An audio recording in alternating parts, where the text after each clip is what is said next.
Bonjour les starters, j'espère que vous allez bien, j'espère que vos familles vont bien. Eh bien, vous voyez, je suis toujours dans mon garage, le confinement continue. Ça fait 4 semaines maintenant qu'on travaille à distance. Et vous l'avez peut-être écouté hier soir, le président de la République a annoncé 4 semaines supplémentaires de confinement. Alors, du coup, je souhaitais aujourd'hui prendre le temps de regarder le calendrier de fin d'année pour bien préciser l'organisation de cette fin d'année. Et dans les annonces du président de la République, il y en a une qui est importante et qui nous concerne tous. Il a annoncé 4 semaines supplémentaires de confinement, mais il a aussi dit qu'il souhaitait euh, qu'une sortie progressive de ce confinement s'organise à partir du 11 mai 2020. Et tout particulièrement, il a dit qu'il souhaitait que les élèves français retrouvent le chemin de l'école progressivement à partir du 11 mai 2020. Alors, on ne sait pas encore tout, on ne sait pas encore tout à fait comment ça va s'organiser précisément, mais ça nous permet de réfléchir ensemble à l'organisation de notre fin d'année. Juste une petite remarque, je sais que vous êtes parmi vous, il y en a quelques-uns qui se sont complètement décalés dans les rythmes de sommeil, dans les rythmes d'alimentation, et je sais qu'au bout d'un moment, quand on reste trop longtemps comme ça, décalé, sans rythme, ça peut peser un peu sur le moral. Alors d'abord, ce que je vous conseille, c'est de reprendre un rythme, hein, et essayer de vous redonner un rythme de lever, de coucher, et de pas trop vous assommer avec les écrans, et essayer de manger à heure fixe, etc. Mais essayez aussi de réfléchir à comment va s'organiser votre vie euh, dans les semaines qui viennent. Qu'est-ce que vous allez faire de ces 4 semaines de confinement? Qu'est-ce que vous allez faire pendant ces 4 semaines qui vont venir de confinement? Et après, qu'est-ce que vous allez faire après? Je suis sûr que vous y avez déjà un petit peu réfléchi, mais franchement, qu'est-ce que vous allez faire après le confinement? Hein, c'est important ça. Et moi, personnellement, de mon côté, j'ai une réponse à vous donner, c'est que l'après-confinement, ça va correspondre à la fin de votre année scolaire. Et la fin de votre année scolaire starter, ça va être la préparation, le passage et la validation de votre examen du CFG et du brevet. Hein, vous allez valider des examens. Et puis, vous allez préparer et valider et remplir et faire des demandes d'orientation pour lesquelles vous aurez des réponses à la toute fin de l'année scolaire. Hein, et la fin de l'année scolaire starter, ça se fera donc en juillet, début, la première semaine de juillet 2020. On arrêtera, on clôturera ce travail cette année qu'on a passé ensemble. On se dira bonnes vacances, on se dira au revoir. On ne s'oubliera pas, bien sûr, mais on se dira au revoir. Et donc, il faut préparer la suite de cette année scolaire. Voilà, c'est pour ça que je voulais prendre un petit moment pour regarder avec vous le calendrier que j'ai imprimé ce matin. Alors, je vais faire une organisation, vous voyez, je mets une boîte pour pouvoir poser mon téléphone et que ça tremble pas trop. Voilà, et on va observer ensemble ce calendrier. Voilà, alors on va commencer par regarder comme ça les 3 premiers mois. Les 3 premiers mois qui nous concernent, hein, le mois de mars, le mois d'avril et le mois de mai. Vous avez peut-être remarqué ici, alors je vais utiliser mon stylo, voilà, la pointe de mon stylo pour vous montrer. Voilà, vous voyez mon stylo, il est là. Et si on décale un petit peu, c'est mieux. Le 16 mars, on a commencé. Alors, c'est les jours en orange.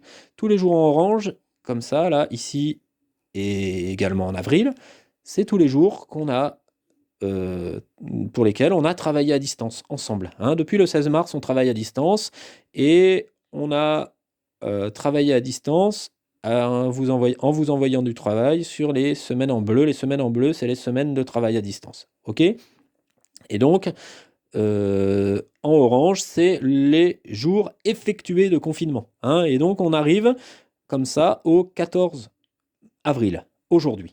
Hein, aujourd'hui, on est le 14 avril, c'est au niveau de la pointe de mon stylo. On a commencé à travailler à distance le 16 mars.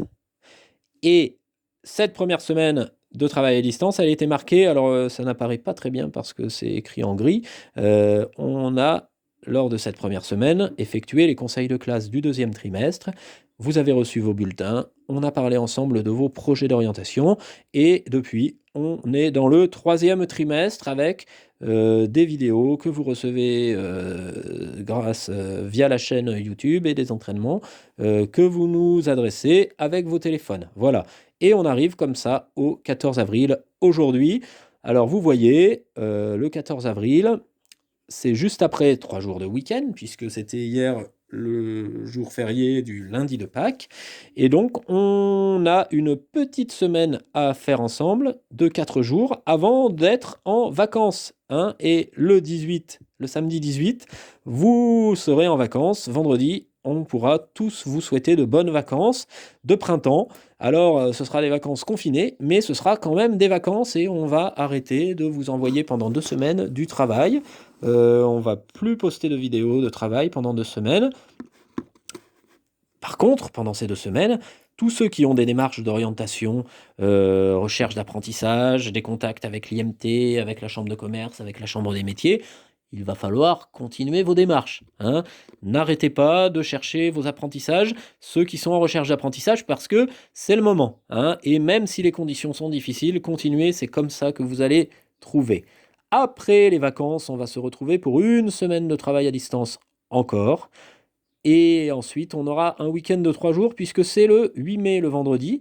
Le 8 mai 1945, ça vous dit quelque chose? L'armistice de la Seconde Guerre mondiale, c'est un jour férié. Et donc, on sera en vacances pendant 3 jours. Ensuite, on va arriver à cette fameuse date du 11 mai, dont a parlé Emmanuel Macron, le président de la République, hier, en disant qu'il donnait cette date comme objectif de sortie progressive du confinement et de reprise de la scolarité. Alors, on n'a pas encore les consignes en tête, on ne sait pas comment ça va se passer, c'est pour ça que j'ai mis toute la semaine, vous voyez, en couleur, et parce que je ne sais pas encore comment on pourra organiser tout ça, mais dès que possible, on se retrouvera pour travailler ensemble, et très vite, alors vous le voyez, c'est un peu sombre, mais vous le voyez peut-être quand même, allez tiens, je vais zoomer dessus, hop, voilà, vous voyez, j'ai mis retour progressif au lycée, DNB blanc. DNB blanc. On va commencer tout de suite, dès qu'on va se retrouver, par le DNB blanc. Vous avez fait plein d'entraînements à distance et vous allez continuer d'en faire quelques-uns.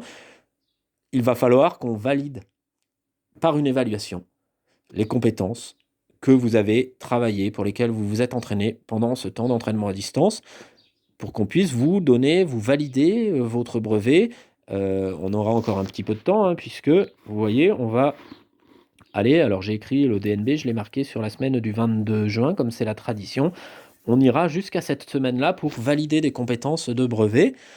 Auparavant, on validera également les compétences de CFG, et tout particulièrement, on organisera des épreuves, une épreuve orale pour pouvoir valider ces compétences, puisque pour passer son CFG et pour passer son brevet, on doit passer un oral, et vous allez devoir présenter un dossier, un document qui reprend l'expérience que vous avez vécue pendant un stage au cours de cette année, pour nous expliquer ce que vous avez construit comme expérience pendant ce stage. Vous voyez également en rouge, la première semaine de juin est en rouge, puisqu'il y aura la possibilité d'effectuer un stage, un dernier stage d'exploration en entreprise. Je pense tout particulièrement à ceux qui sont en recherche d'apprentissage. Il faut à tout prix que les employeurs aient la possibilité de vous tester, de voir comment vous vous comportez en entreprise avant de signer des contrats d'apprentissage. Et donc, vous aurez la possibilité de faire un stage début juin, mais vous aurez également la possibilité d'effectuer des stages la dernière semaine du mois de juin et la première semaine du mois de juillet, ceux qui cherchent des apprentissages pour pouvoir être embauchés en apprentissage, hein. On vous donnera cette possibilité. OK? Donc vous voyez, notre fin d'année, elle va être bien occupée. On a des choses à faire. Dernière information, le 27 juin, qui est là, à la pointe de mon stylo, on devrait avoir le retour. Je dis le 27 juin, mais c'est le 26, le vendredi. Le vendredi 26 juin, on devrait avoir un retour sur vos demandes d'orientation, et donc la réponse à vos demandes d'orientation pour tous ceux qui demandent des places en lycée professionnel, hein. Et donc, à partir de ce jour-là, on pourra également préparer vos inscriptions dans les établissements, hein, puisqu'il faudra, en début juillet, prévoir d'aller s'inscrire dans les classes de CAP et de bac professionnel pour lesquelles vous avez été reçus. Ceux qui n'ont pas obtenu de place au premier tour d'orientation, on organisera, on vous accompagnera pour préparer des demandes au deuxième tour sur les places vacantes, c'est-à-dire les places qui restent après le premier tour d'orientation. Voilà. Bah écoutez, on va s'arrêter là pour notre petit point d'organisation. Je vous souhaite à tous une très belle journée. Regardez bien ce calendrier, c'est important de l'avoir en tête, ce calendrier. Je vais essayer de vous le montrer intégralement, voilà, comme ça. Ah bah si j'enlève mon stylo, c'est mieux. On va enlever le stylo, voilà. On va reculer un peu, voilà. Et comme ça, si vous voulez faire une capture d'écran, eh ben, vous avez le calendrier de la fin de l'année pour vous. Et comme ça, vous pouvez réfléchir à la suite ou des semaines qui arrivent. Voilà, de toute façon, je vais vous appeler tous dans la journée pour reprendre de vos nouvelles et discuter avec vous de différents projets personnels. Allez, bonne journée à tous, portez-vous bien, à bientôt.